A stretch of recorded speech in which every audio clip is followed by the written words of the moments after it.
Fala galera, aqui quem fala é o Fabinho Detonadista e hoje eu vou fazer a análise de acessibilidade do Lossless Scaling para computador. Então vamos lá. Bom, para que serve o Lossless Scaling? O Lossless Scaling ele é um programa que ele gera quadros interpolados. Né? Vamos supor, seu jogo não está dando conta de rodar 60 FPS, você pega, diminui a resolução do jogo e com ele se aplica o redimensionamento que o jogo fica em modo janela para ir para tela cheia, né? Ou seja, ele gera quadros interpolados, né? Ele é um redimensionador e gera quadros interpolados utilizando a placa de vídeo 20% da sua potência. E hoje a gente vai analisar a acessibilidade dele. Fazendo essa aplicação do redimensionamento, você consegue aumentar os gráficos e dar uma folga para a sua GPU, utilizando, travando, né, na verdade, o seu FPS, e com o redimensionamento você consegue aumentar os gráficos e também gerar quadros com esse programa, quadros interpolados. Então vamos lá. Bom, vamos começar pela deficiência visual. Vamos aqui aumentar o texto, 145%. Aqui aumentou, aqui manteve em 100%. Então você vê que ele não segue o padrão do Windows, né? Deixa eu voltar.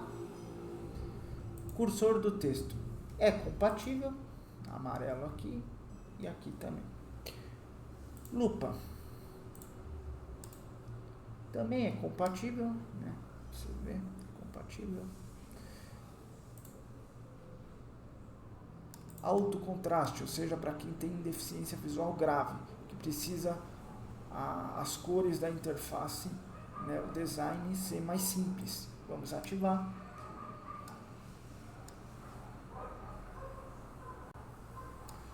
Aqui, é isso aqui, né? Olha o menu como que fica também. Fica mais simples de ver, mais fácil de ver. Aqui ele não é compatível, ou seja, fica exatamente igual. Vamos desativar.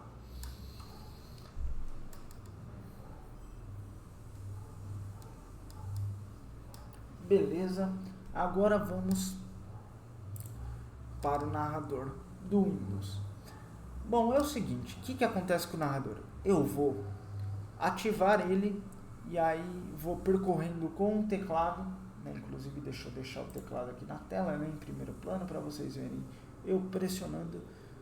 Vou ativar o narrador e vou percorrer com a tecla Tab. Depois que ele terminar de falar, eu vou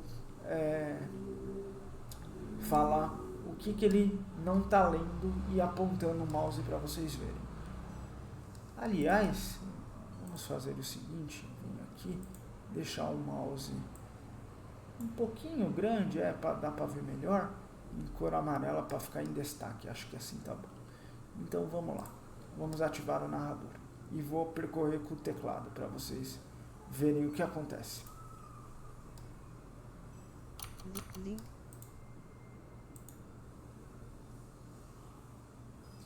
Bom, aqui já começou que ele falou que essa partezinha aqui é elevador, não é uma barra. Caixa.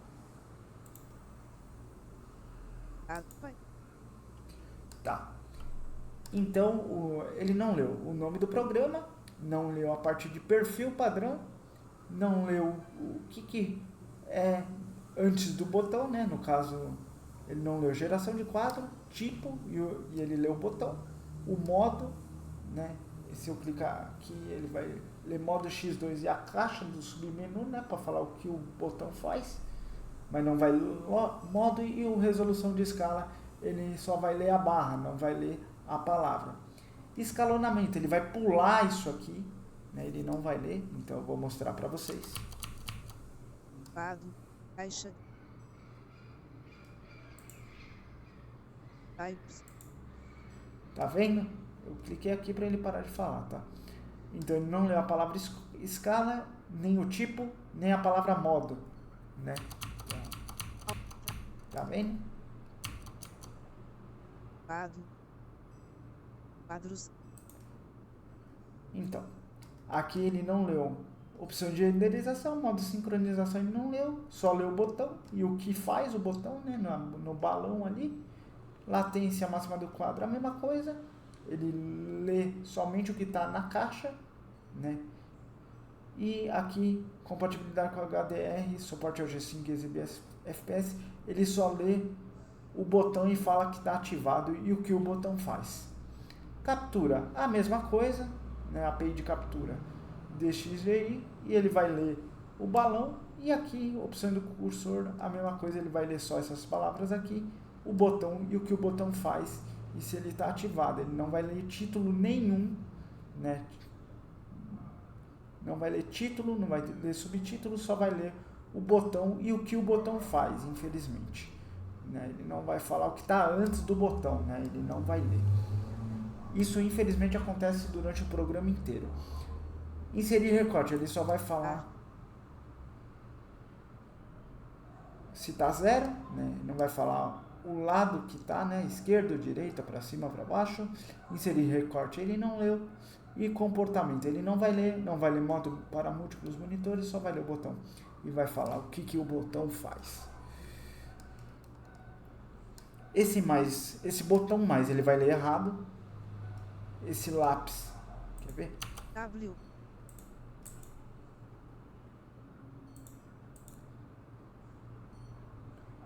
Eu cliquei errado, ele leu coisa errada.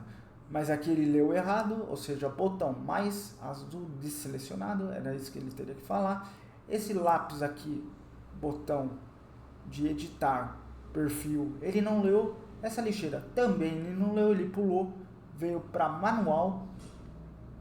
Só que ele lê coisa errada aqui no manual e nas configuração, né? Também lê coisa errada. No manual teria que falar livro, desenho de um livro, manual, botão, engrenagem, configurações, botão. W. Deixa eu ver se eu consigo parar ele. W. Ele não leu o botão voltar. Aqui, ele atalha para redimensionar, né, no caso. Ele trava nessa parte, você não consegue avançar. Né? Eu estou pressionando aqui o botão Tab e ele não avança por nada desse mundo.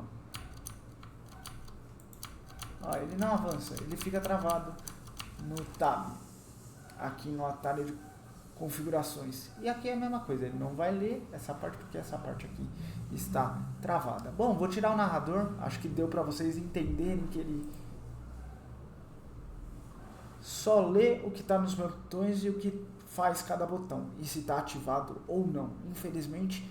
E esses botões aqui, ele lê coisa errada, né, onde eu estou apontando o mouse, manual, configurações, padrão, e ele não lê o nome do programa. Às vezes lê, às vezes não lê, né? Infelizmente ele está totalmente inacessível e não está com os botões com a descrição certa, infelizmente. Bom, vamos agora para deficiência auditiva. Vindo aqui em áudio, vamos ver se ele consegue piscar a tela para quem tem algum tipo de deficiência auditiva para chamar a atenção. Bom, eu vou testar em qualquer programa aqui, fazer o redimensionamento só para a gente dar uma olhada. Deixa eu pôr aqui, é um vídeo que eu estou vendo só para ver se ele vai piscar a tela. Não piscou, a tela do meu computador está branca por algum motivo, né? Mas ele não piscou. Não pisca, acho que nem no vídeo, viu? Se eu pôr aqui, apertar o F1, não piscou. Ele não pisca. Então vamos voltar ao normal, que eu acho que é melhor. Beleza. Deixa eu minimizar aqui pra gente voltar onde a gente estava. Beleza. Bom, infelizmente ele não piscou a tela para chamar a atenção da pessoa com deficiência auditiva. Bom, agora vamos no teclado. Se eu apertar o Tab aqui, ó. Deixa eu selecionar aqui. Vocês estão vendo. Ele, pelo Tab, até que vai. Beleza, vamos desativar agora um botão. Desativou, ativou. Beleza. Por enquanto, numa boa. Você vê que eu estou apertando o Tab, né? ele está mexendo. Mas tem alguns botões que ele não desativa por nada, né? Então vamos ver se eu consigo. Ó, por exemplo, no Scaling aqui, eu estou apertando o botão e ele não está funcionando. Olha que coisa maluca, ó. Eu aperto o Tab. Quer ver? Deixa eu ver se eu tenho que mover isso aqui para cá para detectar. Ó, eu estou apertando o Tab. Aqui. Deixa eu mover isso aqui. Ó, eu estou apertando o Tab e ele, você está vendo que está selecionado o foco, né? E alguns botões, ó, eu aperto o Tab para ele, aliás, o espaço, né? Para selecionar, ele não seleciona. Porém, se eu apertar espaço para desselecionar e selecionar o botão, ele vai. Está apertando espaço, ó, ele está indo. Ou seja, alguns botões, o espaço para selecionar a opção não funciona, infelizmente. Bom, controle com os olhos deve funcionar. Eu não tenho, né, para testar isso aí. Mas é isso aí. Espero que vocês tenham gostado. Lógico que ele precisa arrumar muita coisa na questão de acessibilidade, mas é um programa muito bom. Beleza? Bom, é isso aí. Espero que vocês tenham gostado. Valeu, um grande abraço e até o próximo vídeo. Fui!